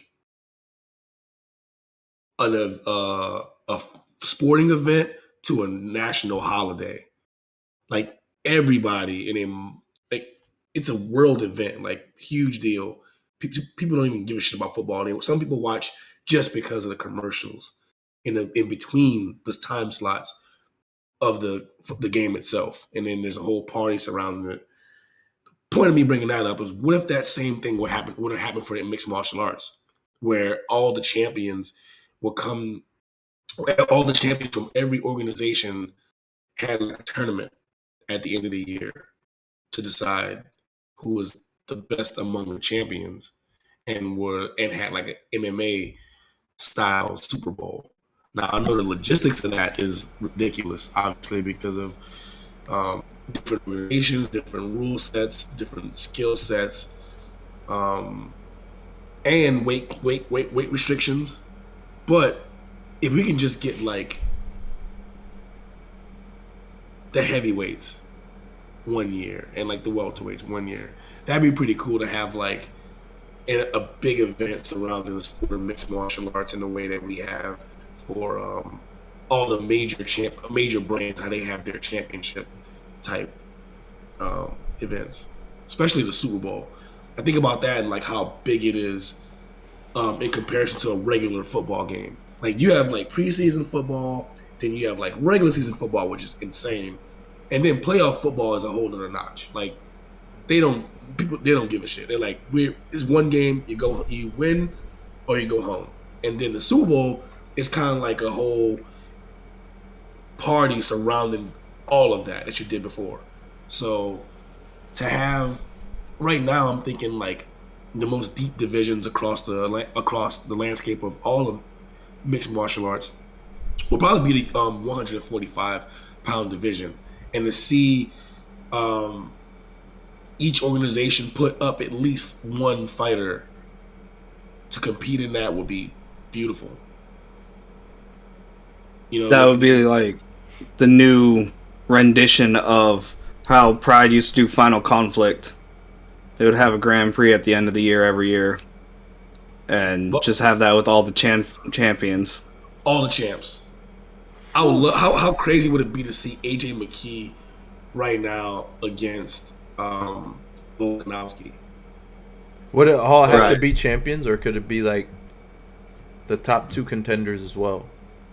Yeah, I would say you had to send at least one, and I would assume that would be a champ. But if they're only doing one weight class, how many major players are there for the competition in general? It's usually if you do like a playoff format, how were we gonna get 8 people? Yeah. So 8 fighters from all the organizations. Yeah, and it would have to be like a long event. You know what I mean? Like it can't be one night because like a Super Bowl weekend. Well, here's the reason why it's gonna be tough to do more than just the champions, because I think it would just take up too much time, and then you obviously got injuries in between that. But if they did just the champions, you could just have them face off in that one matchup on that one night. Oh, instead of a tournament or something. Yeah, not like a tournament, like the UFC heavyweight champion versus the champion at heavyweight. And the only other division right now that has a heavyweight champion that I know about is Pride. Bellator. I'm not Pride. In my mind, I was saying fucking Bellator. It's a stupid name. I mean, one has a heavyweight champion. So, okay, yeah, that would make it. Is there any other organizations PFL? that are notable? Do they have anybody? I don't know. I don't know enough about PFL to know if they have a heavyweight champion. I don't know.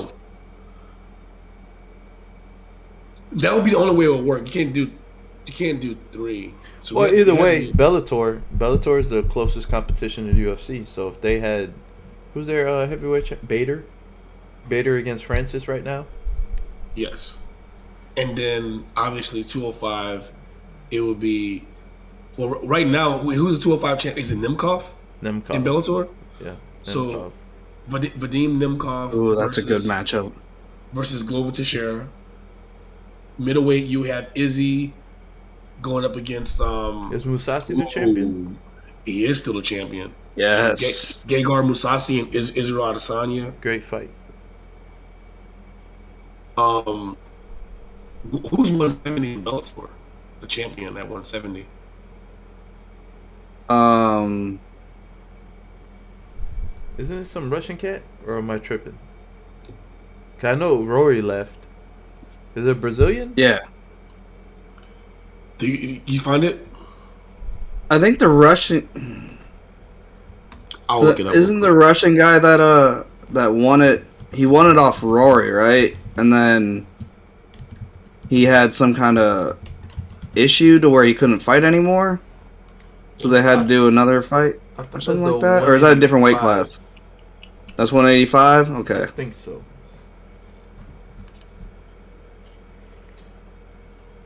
Yeah, the middleweight dude that's the champion is Yaroslav Almosov.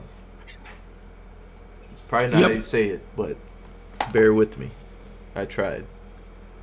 Yeah, that's good enough. So Yaroslav Amosov versus Kamaru Usman. This dude's for 26 and 170. 0 though. Exactly. I think this would be all this. The only matchups that's okay. Bader. I think Bader gets smoked by Francis. Vadim versus Vadim versus Glover. I don't think UFC has the edge there. I'm giving I think Glover a that- chance though. I give him a shot, but I think that that's advantage Bellator in that matchup. Musasi versus Izzy. I think that's the most even matchup we can get. Well, not most even, but I think that's like That's a great matchup. it's a great. I like that one a lot. I'm taking Kamaru in this, even though Old Boy's undefeated. I think that's advantage UFC. Yeah.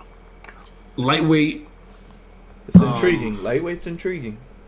Lightweight's very it is intriguing. because Patricky Pitbull versus Oliveira. I'm taking Oliveira. This version of Oliveira too. Yeah, I think he pretty much. I think this is his time. Featherweight's intriguing too. Now this is where I think this is where I think it gets interesting because I think AJ McKee could legitimately beat Volkanovski. Agreed.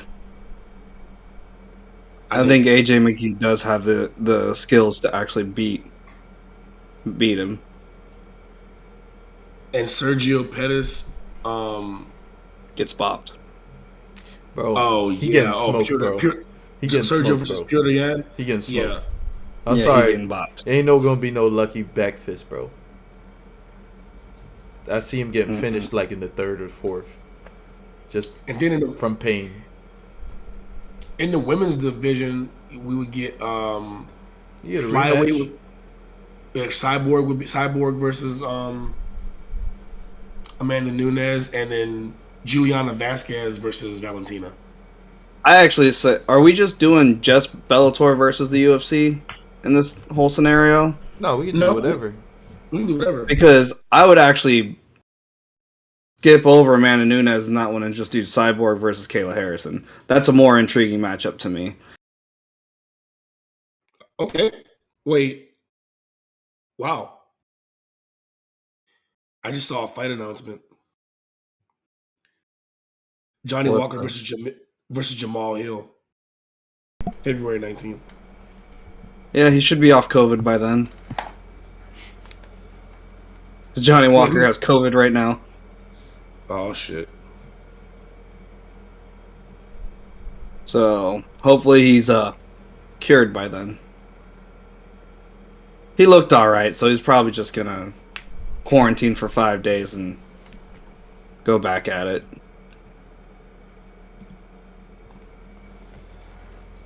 I also like the talks between Ferguson and Michael Chandler right now.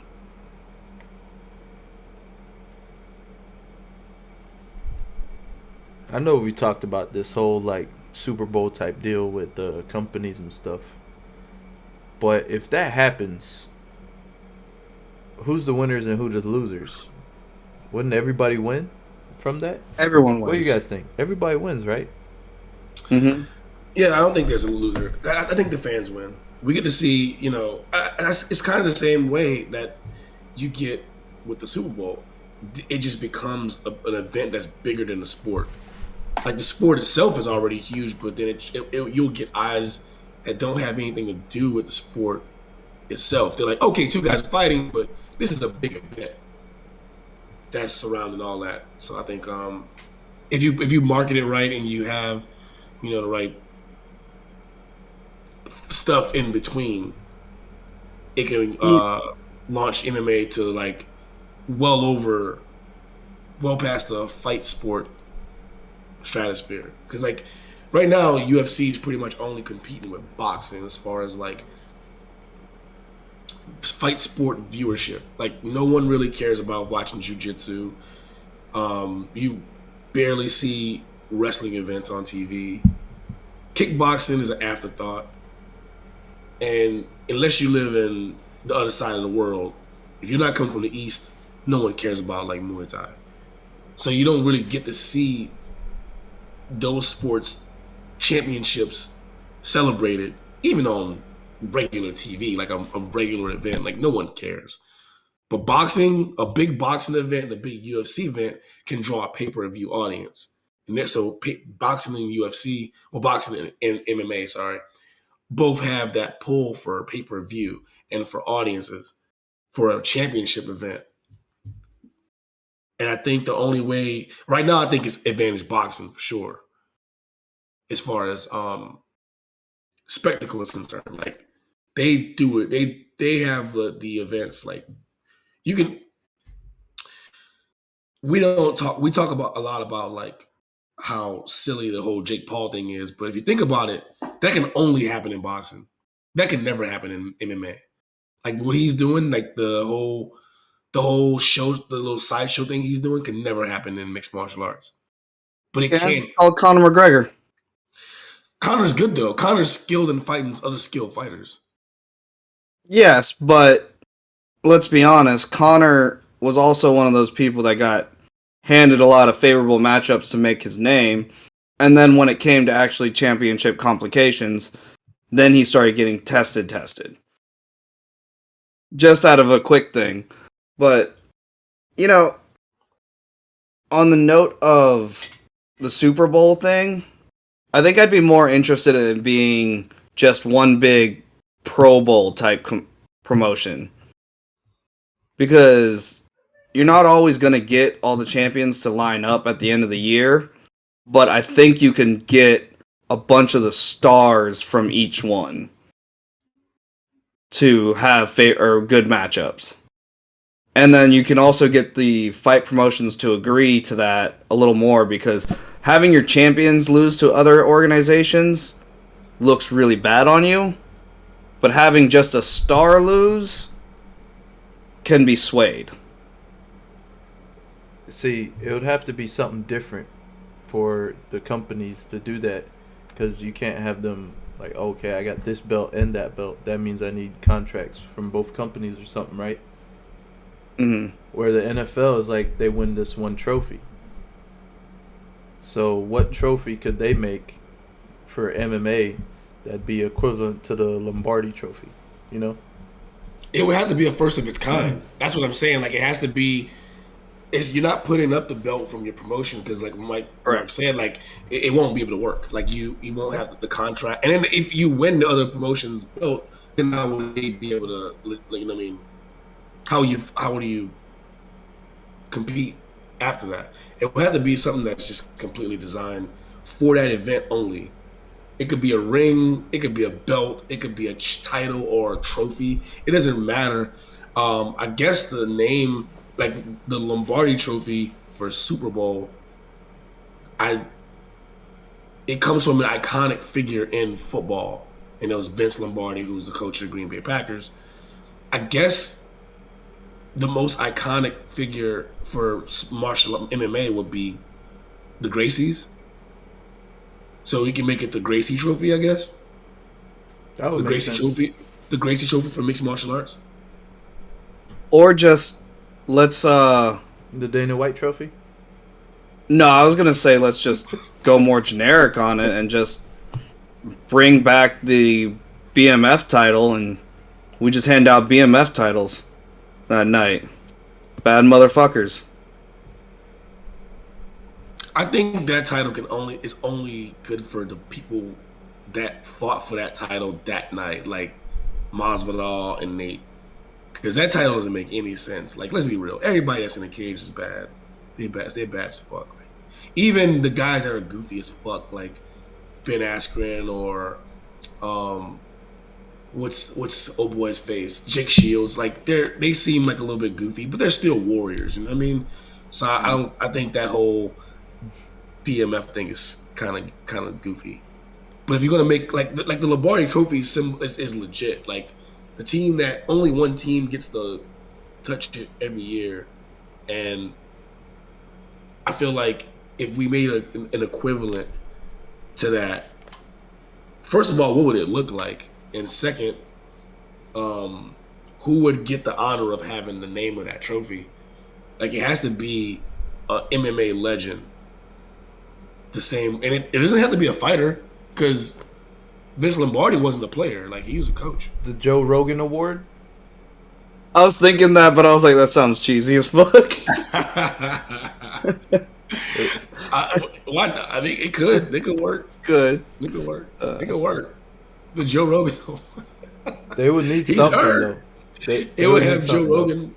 It would have Joe Rogan doing an interview, like the game with the microphone. Uh, I'm trying to think who else. we could idolize Boss Rutan. Wait a minute. It probably would be Dana. Because Well, who would agree to that? What's up? I mean, he is like literally the GOAT of MMA He's the face. altogether when it comes promotional. For sure. It will probably be, if you're thinking about like Lombardi's trophy was a coach, Dana's a promoter, and I guess that's as close as you can get to the same thing. Because the owners wouldn't care.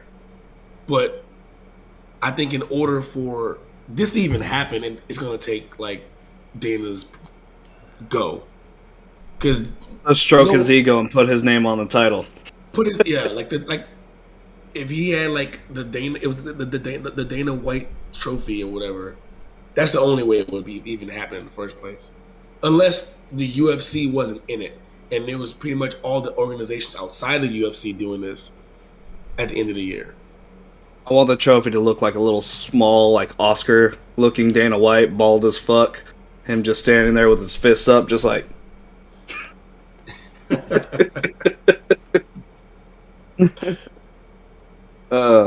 It makes Actually, sense. fuck it. Let's do the Bruce Buffer Award. There we go. There we go. Okay. It's times promotion.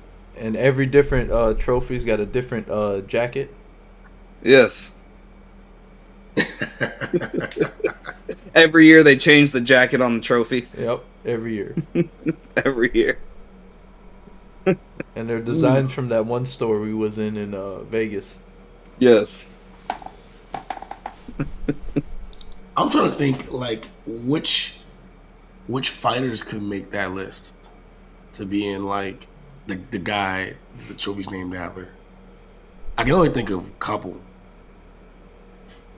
I mean, Gracie. I honestly think that Matt Hughes can be put in that conversation. GSP There you go. can be He's there. probably like top of the list. He's fun. Yeah, he's like the most respected period fighter. The St. There Pierre Award is. or something. Yeah. Yes. Or just the GSP award. The St. Pierre Cup. Have a big ass like hockey trophy.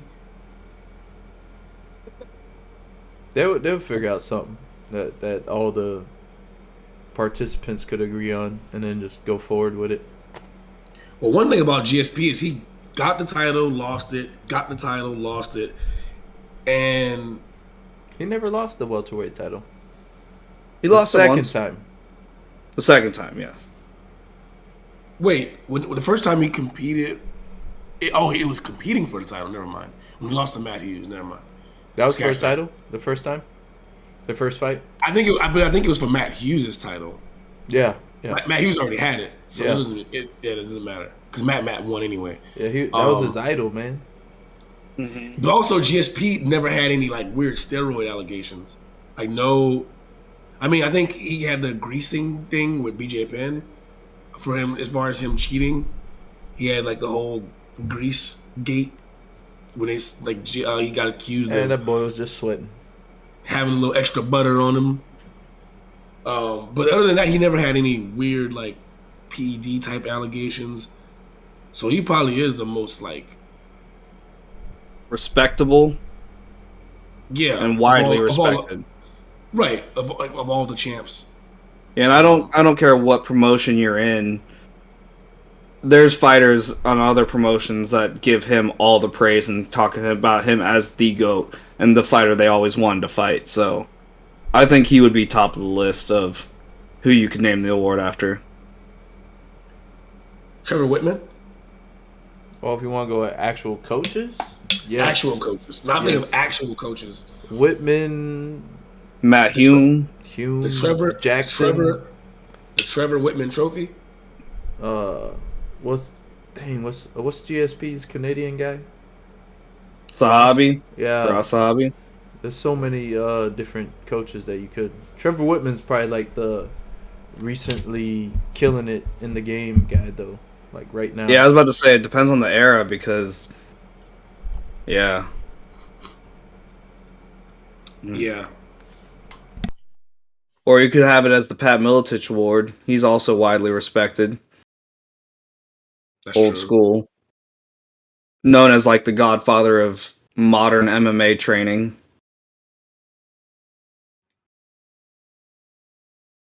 With the Miletich system.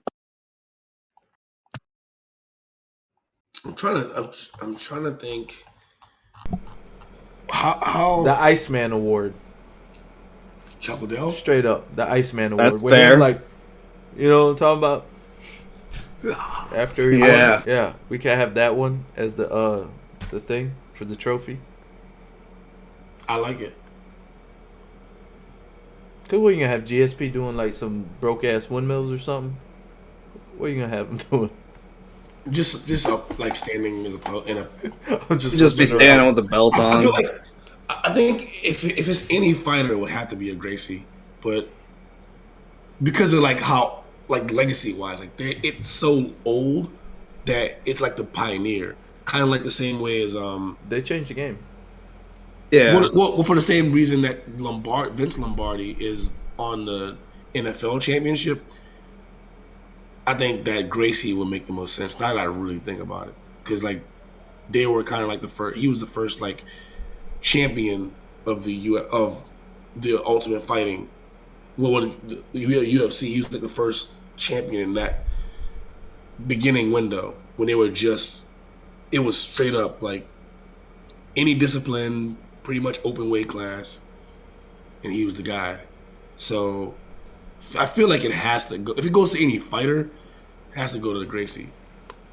I feel like the only problem I have with that is when I hear like a Gracie championship or anything like that, I'm not gonna think MMA, even though he is the GOAT or the original pioneer and like the original killer of MMA.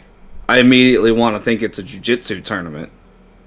Like, Let's be honest, bro. No one watches jiu-jitsu. I was just watching the other day, man. I like these grappling matches. Yeah, is it on ESPN Plus? Some of it's on ESPN Plus, but a lot of it's on Fight Pass. Damn. So I watch a lot of the Fight Pass ones because like Chaels is on there, Fury Grappling's on there. You know Chaels is Submission Underground and stuff like that. It's on there. Speaking of that, is that girl gonna come to the UFC? The redhead? Kelly? Is she? I Danielle don't Kelly? know. There's talks, but you know how it always is. It's all about contracts right now. Because I believe she was supposed to. Wasn't she supposed to grapple with Rose? Yes. What happened with that? Did Rose not be able to attend and it turned to Carla instead? I think Rose wanted to focus on, which is really stupid when you say it out loud. Rose wanted to focus on her next fight a little bit more. And then Carla jumped in, but Rose's next fight should be Carla, so it's weird. And then Carla got her eye fucking above her eyebrow, like gouged to the skull. Yeah, I saw that. But hey, man, first pod of the year, guys. Yes, it is. Welcome to 2022, baby. Let's get it. I was about to say, you gonna finish that? Yeah, I know. Like, welcome to 2000. Yeah. Taking Party your like it's foot in 1999. in the 2000s. 2022. Sorry, Brian was hit by Y2K for a second. We're almost nearing a whole year of doing this shit. Almost the anniversary. When was the exact first episode? What date? I think it's next month sometime. All right. Let's do a little something for that one. Sometime We might be doing a little something. Do a little dance. A little Might something, be something. expanding and releasing a little bit more content, possibly on other platforms. Yeah, we are going to YouTube. February 28th. Oh, We're almost there. It's my dad's birthday, I think. Let me check. My grandmother's birthday. Phenomenal. So yeah, we're getting out there. They're gonna see our faces on this one with the Cyber City in the background. They're gonna wonder why Mosey didn't wear a red shirt. What is it supposed to be, like a red shirt day or something? Apparently it was. I didn't know. Neither did I. I was outside and it was a little chilly, so I put on a hoodie. What do you want me to do? I had to wash my car because they had all the fireworks on it. To whom it may concern, I don't have the motherfucking the vid blow my nose for allergy reasons. You stay with allergies, bro. You got the most stuffiest nose I know. My nose is the worst. Your nose is always stuffy. Since I met you. Worst. I need a new nose. I got them allergy pills if you need them.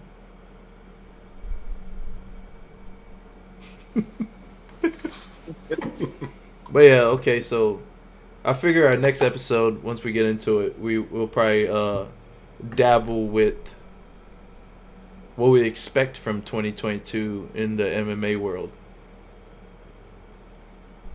So you guys Okay. And then that's also Sounds close good. enough to do a quick preview of the Qatar card. Yeah, we'll run that one too, and we'll give our thoughts on what we expect for 2022. Mm-hmm. Some good matchups. I love it. Are we still recording? Yeah, we definitely are still recording. Yeah, we just Nah, chilling, man. This has been nothing but a chill pod. Uno momento. Wait, dang, I'll get thrown in the trash by my Spanish-speaking relatives. Yeah, we got one more minute, and then we're out of here. Yeah. I gotta take a little siesta. So you want to wrap it up real quick? Yeah, we'll wrap it up. Alright. Let's zip it up. Zip it up and zip it out. Mm-hmm. Peace. Let's do Peace. this.